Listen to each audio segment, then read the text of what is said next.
Hello, everybody. Welcome to another exciting episode of Jimmy's Jambox. We're here. We're back at it again, and we're going to get on into it. But before we do, as always, please make sure to like, subscribe, push all the buttons, do all the things. You know, I don't know where they are, but you do, and I trust you. With that being said, here's a quick word from our sponsors.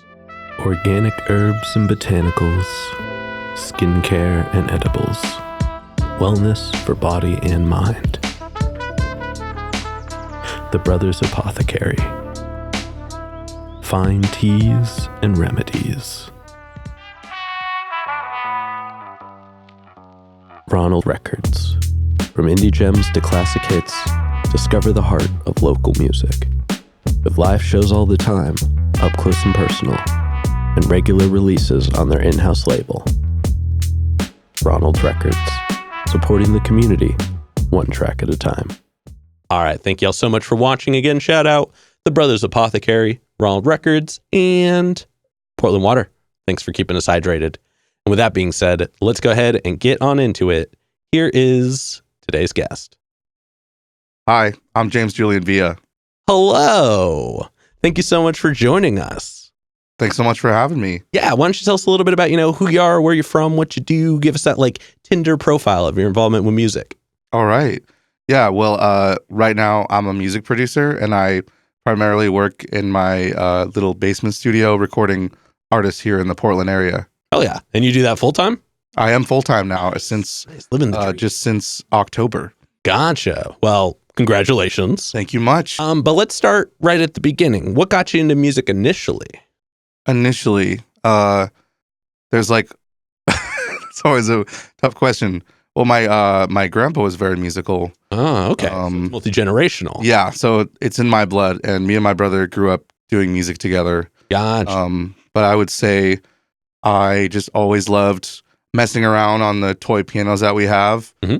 And I first just kind of started composing when I was very, very young, just playing around on the instruments in the house, just kind of jamming to myself. Gotcha. Okay.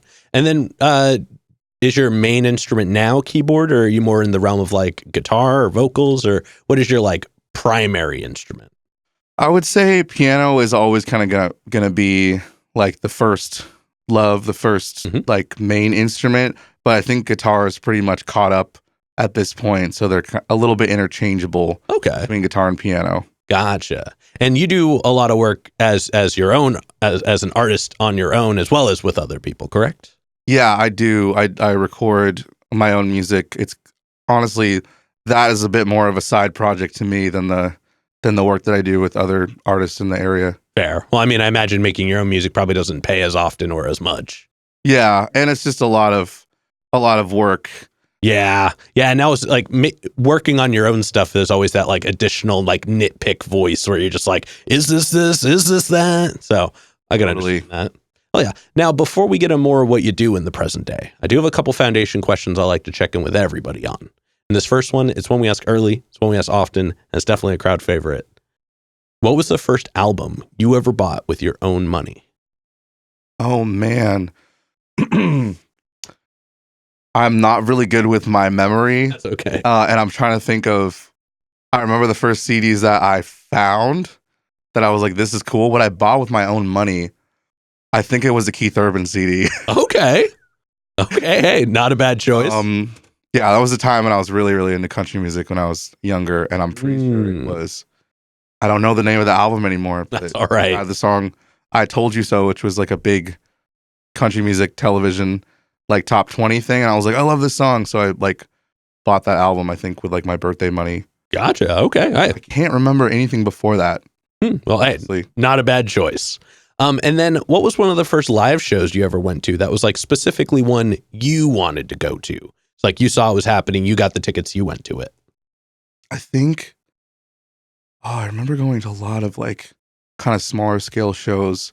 I'm trying to remember the first kind of big one that was a big budget one. It was probably Muse back in 2012. Oh, okay. It was on the Resistance tour, and it was actually here in Portland at the Moda Center, which was, I think, still called the Rose Garden at that time. Hell yeah. And that was one that I was gotta see Muse. Yeah.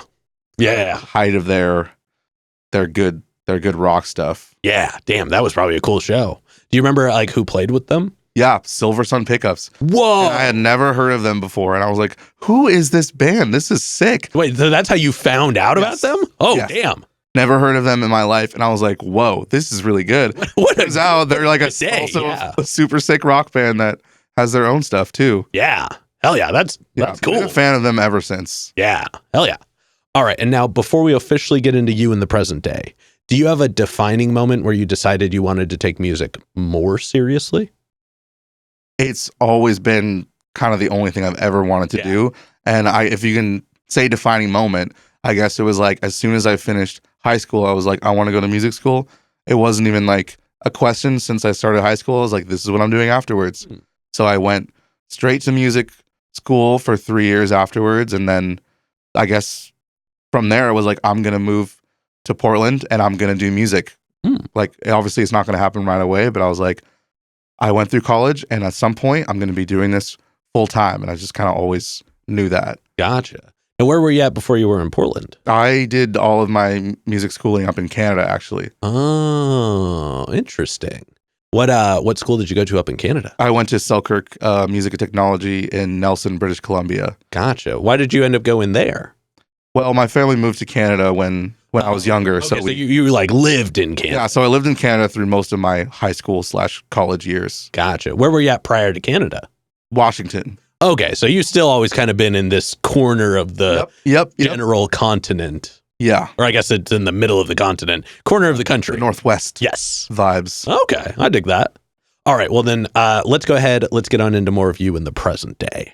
We are going to get a super easy one out of the way. Let's do it. Pretty sure I know the answer already, but I do ask everybody this. How did you pick the name? Well, there is actually more of a cooler story I can tell you because as some people know, I was going under Brizzleman for a while. Oh, I'm aware. Yeah, so I don't know how much longer I should talk about that for, but Brizzleman was basically like my stage character persona, and it was honestly intentionally a way for me to be separated from my music because it was like I had a little bit of stage fright. So I was like, oh, I'll be this funky character and do all that. And then after a while, when that kind of stopped being a thing, I wanted to do music again, but nothing I was writing was like, this isn't Brizzleman. This isn't fun party music. This is like depressing, real music. And that was kind of a tough thing for me to put out. And I was thinking of like what to do the project under. I was like, how is as far as you can go from that? Like being my literal authentic self, using my full government name, not just James Villa, my full name, and being like, I am James Julian Villa now. Like I am myself, and the music I'm writing is from my real life experiences. So that's why I decided to start being James Julian Villa. Gotcha. Okay, I dig that. Now, I guess I'm going to backpedal a little bit and just ask, where did the name Brizzleman come from? I don't know if I could tell the whole story of that one. Gotcha. There's some questionable, but through college, when I was in music school, there were 3 other Jameses at my campus. Oh God, believe me, as another James. That's what we go by, Jimmy, right? Yes. So basically, there was James Red, who was a tall redhead, and then there was James Black, who had long black hair, and I was James Brown. I like to say that it's because of the funk guy, not for any other reason, but I became James Brown, and that's what people call me. People actually thought my last name was Brown for a really long time. Oh boy, it was funny, but I was like, cool. I never had a nickname before. And it like gave me kind of a sense of like belonging, like like, oh, I'm James Brown, I'm that guy. I changed my Facebook name on that and everything. And then it turned into people like my bandmates being like, "Yo, Brownie," in a very like friendly way, like cute, Yeah, Brownie. they were just adding. Yeah. You're already present. And then it was like, and then it became like weird hybrids of that. And then it became Briz at some point, and that kind of just morphed into the Brizzleman, which was kind of my own spin on that nickname Briz. And I was playing a lot of like psychedelic rock at the time, and with everything that goes with playing that music. Yep. So I invented this character that was like, okay, when I'm on stage, I am now the Brizzle Man, and I like wore a poncho and these big old oversized glasses and played with this like funk psychedelic rock band, and I would be like doing weird organ trippy solos. And every time I was doing that, I was the Brizzle Man. And then when I started my own project, I was like, that would be a fun name to like keep for the music that I'm doing. So I just stuck with Brizzle Man, and that's kind of the most of the story there. Oh yeah, well, thank you for sharing that. It was more for me than I guess I'm sure other people wanted to know. Yeah, yeah, it's fun, and maybe I'll divulge some of those other details after. Gotcha. You'll have to tune into the Patreon for that. No, I'm kidding. Now I want to take some time then and talk about your writing process. Mm-hmm. And we're going to break it up into chunks, but we're going to start right at the beginning. So when it comes to working on your own music, how do you get inspired? How do you start a track? What does the beginning steps look like for you?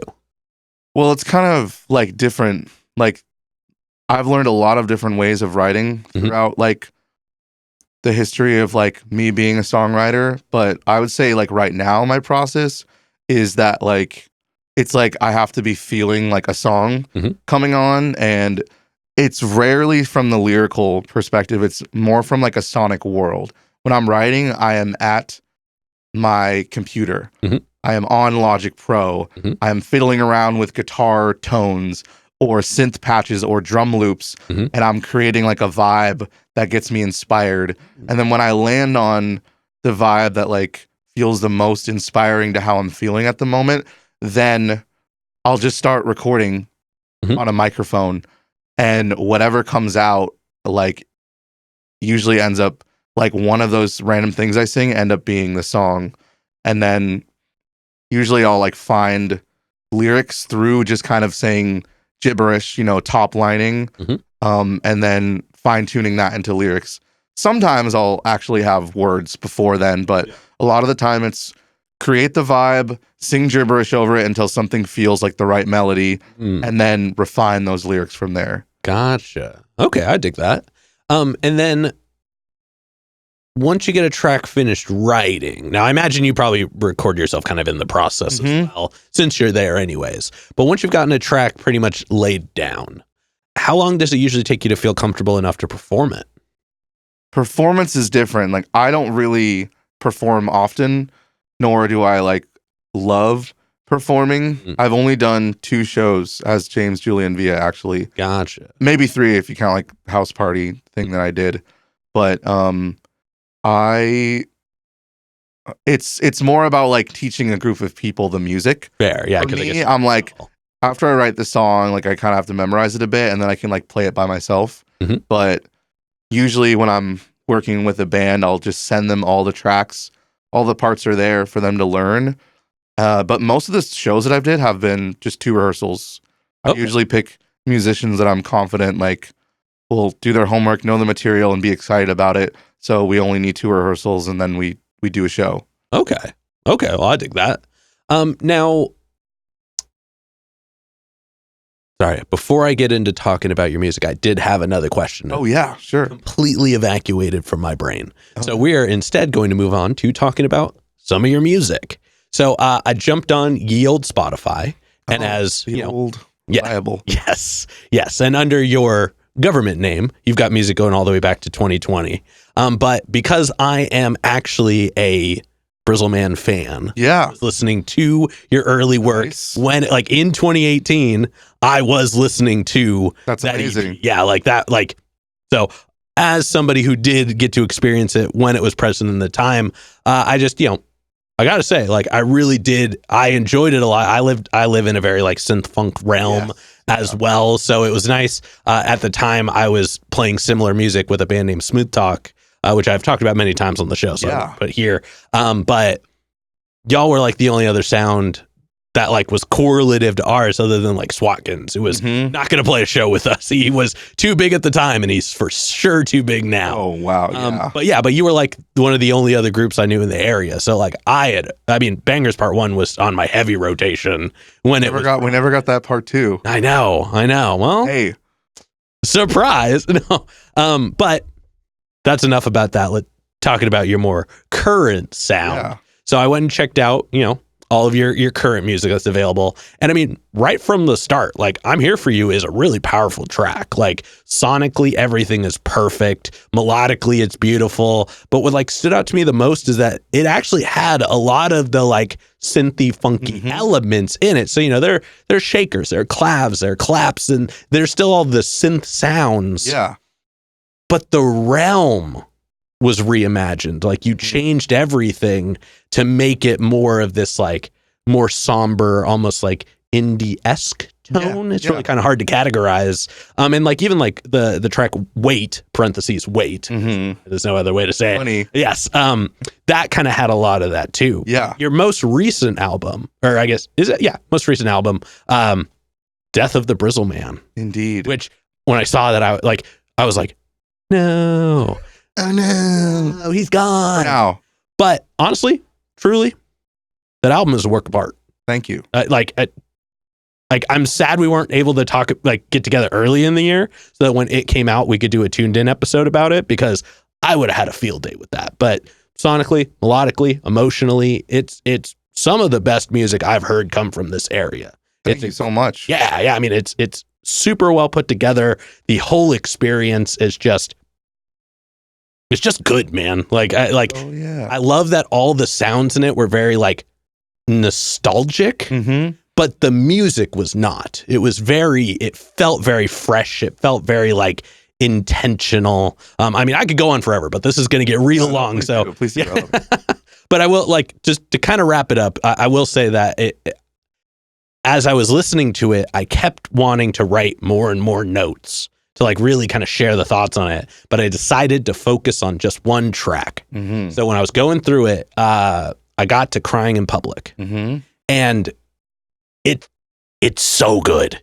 Thank you. It's so good. Like the bass in it is incredible. The low end on that is just love to hear mix love, because that's well, I mean, from engineer to engineer, like the low end, like to hear. Yes, the low end on it is tight. The keys are really somber. Your vocals are just powerful. But one thing that I thought was really interesting, and this is just because I am a fan of arrangement, there is almost no percussion elements in it, except for this nearly drum and bass-esque break that happens for a tiny bit in the middle. And then at the end, the very, very end, and then tribal, and even then, it's not in the forefront. It is a background element, and that was just so interesting to me, because the song, for being as like more down note-esque as it is, the movement of it is incredible. The pace on it is awesome. Like it's one of those songs where like the whole time you're listening to it, it just keeps bringing you along. So for having such little percussion in it, it's a really engaging track. Thank you so much. Yeah. So I'm sorry. Like I said, that goes longer than usual. That's great. I have some things to say about that. Please. Do you know the post that I made about that song the day that I released that? I don't know. That's wild to me that this one is your favorite, and that's like really special to me to hear, because this is the first song that I've done this with, but that song was definitely not going to be a part of this collection, of this album. Whoa. And that song was nothing that I thought was going to be even released, even remotely. But I wrote that song after having like, how do you call it? I guess you can call it like one of those like kind of spiritual experiences in a place with a bunch of people. And like you can hear in the lyrics, just like acceptance, like had one of those moments where you go back into the real world from like a festival or whatever, and you're just like really raw and emotional because you had such a connection with people. And that's where the phrase Crying in Public came out. I was like, had a little voice memo, was singing that in the car. I was just like, something about crying in public. I'm just like super raw right now. And a couple days later, I went into the studio. I had the piano line. I wrote that song. I sang that song, probably like 4 takes, and like comped a demo. And then everything that you hear on that song was made on that same day. Whoa. The mix, the master, the percussion, I released it the next day. Whoa. And I've never done that before, but I showed it to 2 friends, and the reaction was just similar, and just like because they were at that place. They're like, you need to put this out. Like this like perfectly describes like what I feel right now. And I was like, but it's not done. It's not done. Yeah. It's like, I'm going to mix this I'm going to sing this for real. This is a demo. And originally, if you see the single, it's called Crying in Public Demo. Because it was basically a demo.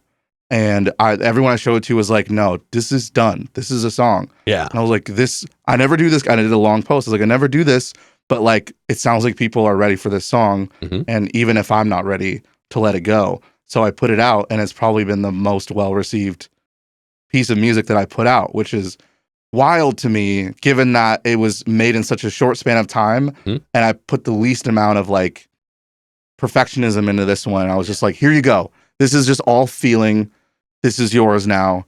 And it was really inspiring to have the aftermath of that. And just to give a little nod to Friday, or I don't know when this comes out, but I'm about to release a new song that's part of a new project.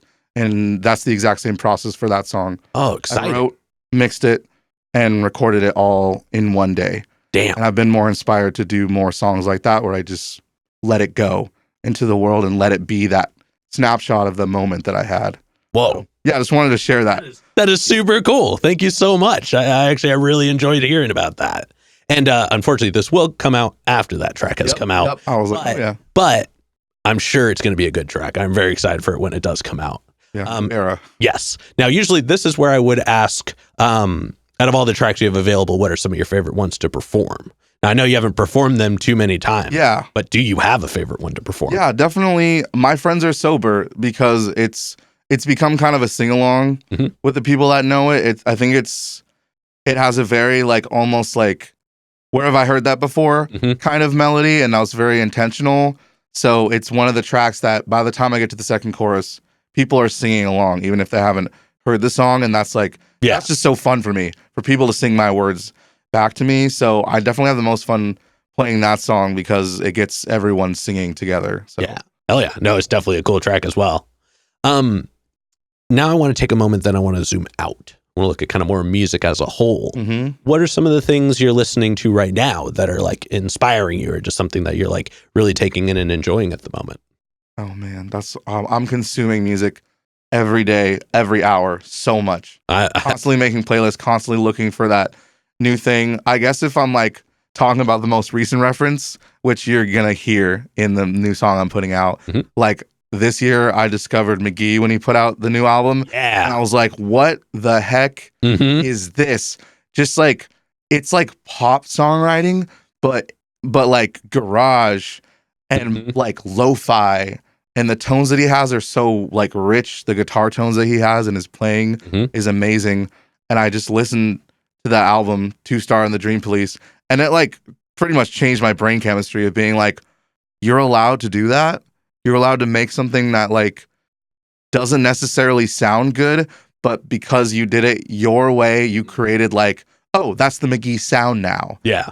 And it was just like really inspiring to me. And I'm always searching for something that feels singular, that like you've created a world for me to step into outside of like my life and outside of the other music I listen to. That's like, oh no, I'm gonna go listen to McGee now. And like now I'm in this like dark, kind of like watery, weird tones, like roomy vocal world. And from a songwriting standpoint, amazing. From a production standpoint, just like really inspiring to me to like go for sound choices that are not typical. So lots of stuff I listen to, but I would say that's been like a really big influence on like the sound choices that I've made and across this next project. Gotcha. Well, I mean, I've definitely never heard anybody else mention McGee before, so that is a cool one to hear about. All right, now this next question, probably the densest question I've got in the interview. And after this, we're going to move on to a whole nother series of them. But we talked about, your experience with music, the actions, the reactions. But what's just you and music, one-on-one? What does music give back to you? Well, at first, I would say my relationship with music was like, it's kind of my escape from reality a little bit, and like my safe place to just like create and express. Like it's the most like real form of expression for me. like a lot of what I do and a lot of what I write is very stream of consciousness and just feel. And like when I said I started playing music, I was just playing music for myself on the piano. It was just like my thing to do, was meditative, just writing stuff with no intention of ever showing anybody. And I spent a lot of my time doing music with that same stuff. Even through college, I was writing the Brizzleman kind of stuff. And it was fun. It was really fun for me to just kind of like create these worlds, because I love music and I love the escape that it provides me listening to someone else do it. And I was like feeling like it was really fun to do that for myself, to just be like, no, this is my little sonic world that's for me. And I really did it for me, not really because I wanted to show anybody or because I wanted to share it or prove anything. It was just for me. And I would say that now my relationship with music is like, it's kind of a way for me to like process what I'm going through. Like, at least lyrically now, I'm a lot more in tune with the words that I'm writing and the experiences I'm having and like the heartbreaks and things like that. And I'm like intentionally letting that flow through my music. It was probably happening already, but more so in a subconscious way. And now I really feel like music is a place for me to like process and then to kind of share those things with other people so that maybe they can have a chance of processing that stuff too. Gotcha. Okay, so you went from making an escape to more of a like way to filter your life and find connection with other people. Yeah. Oh yeah, well, that's really cool. Thank you so much for sharing that. Yeah, great question. Yeah. All right, now we're going to go ahead and we're going to move on to some hypothetical questions. And for these, sky's the limits. The questions are made up, so the answers are allowed to be as well.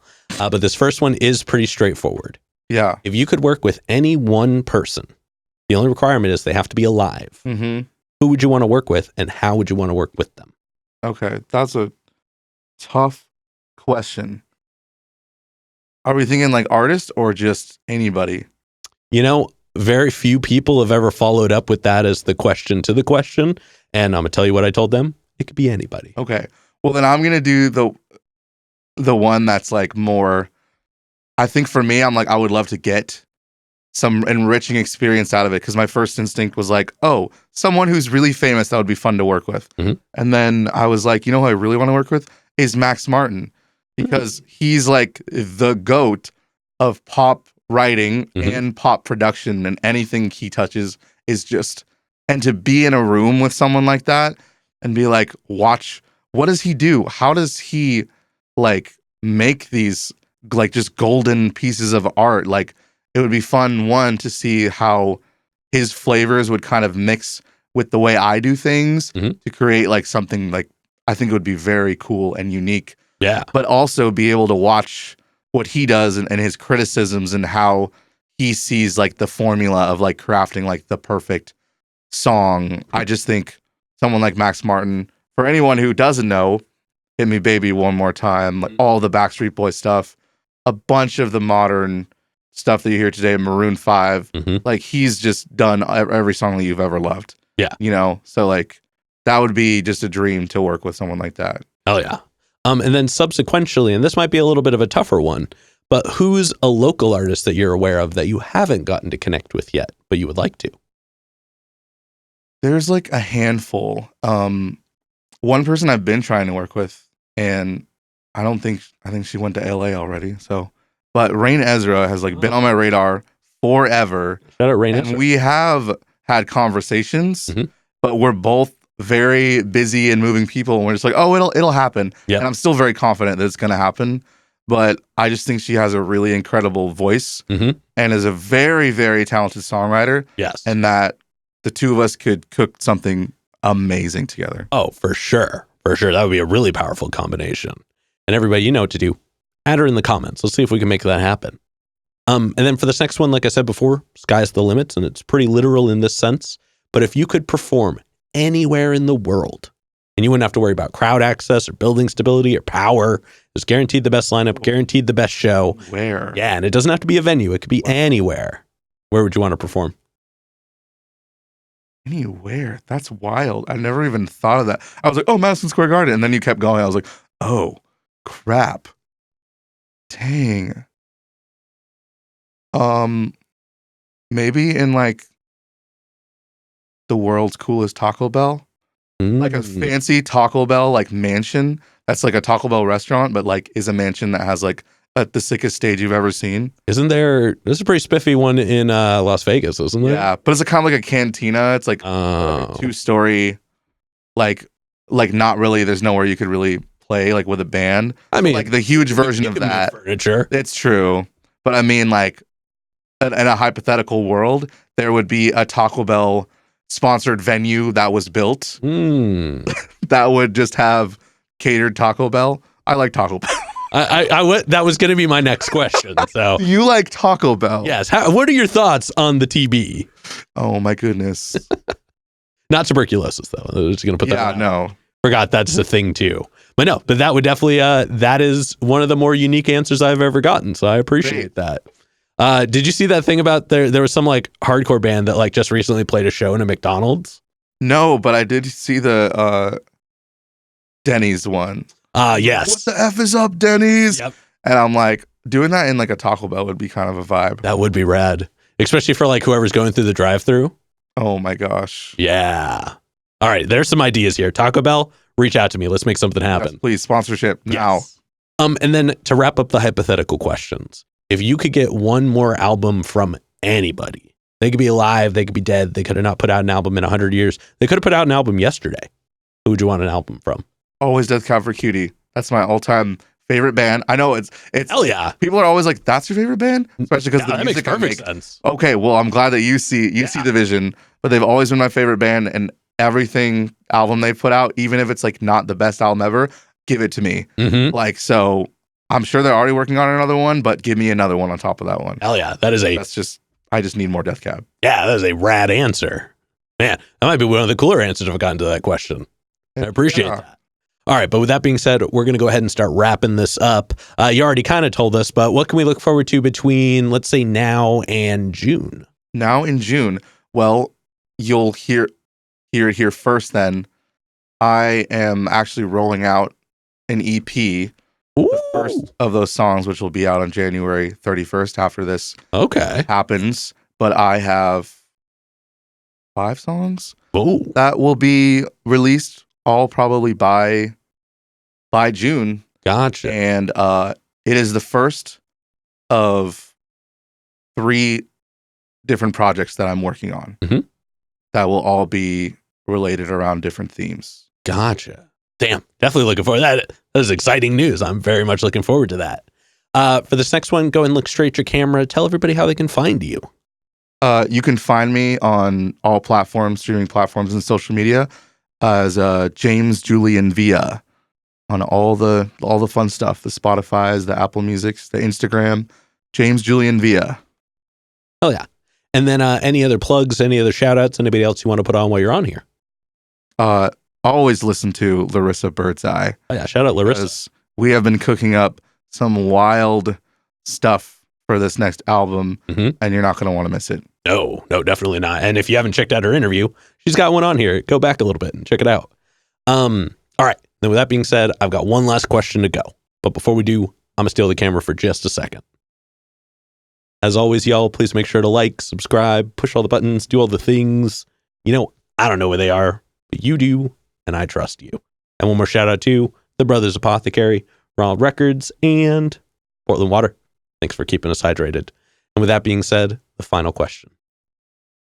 And this is entirely up to your interpretation. Oh, okay. But in all of music, starting off small, what is an album you feel is more on the obscure side? So it's a bit of a deep cut. It's one you think not a lot of people would know, but it's one you think everybody should know. Okay. I'm going to say this is obscure enough because basically everyone besides the people I went to high school with that I've told about this artist are like, nope, never heard of him. Darwin Dees, his first solo album, is maybe like one of the most influential albums of me as a musician and a player. Listen to Darwin Dees by Darwin Dees. Hell yeah. Very guitar centric stuff. I think he plays without an E string, just like his random thing. And it's in some tuning. He sings about very like sciencey stuff. Like everything he sings about is very nerdy. and he'll like relate relationships to being atoms or something. Mhm. But then like he'll have the best pop melodies, and he records like with like a drum machine, and then plays these really funky things. And has big curly hair, and like wears a rubber band around his head. Like very, very cool 2009 indie rock artist that I think maybe no one I've ever talked to knows about. So Darwin D's. Hell yeah, that's a super cool record. Check it out. So much. All right, but with that being said, we're going to go ahead and wrap this up. Thank you so much for joining us today. Thank you so much for having me. This was awesome. Yeah. And this has been another exciting episode of Jimmy's Jambox. I'm Jimmy. And I'm James. And we're signing off. Later, y'all. That's a wrap. This is not a podcast. This is a show.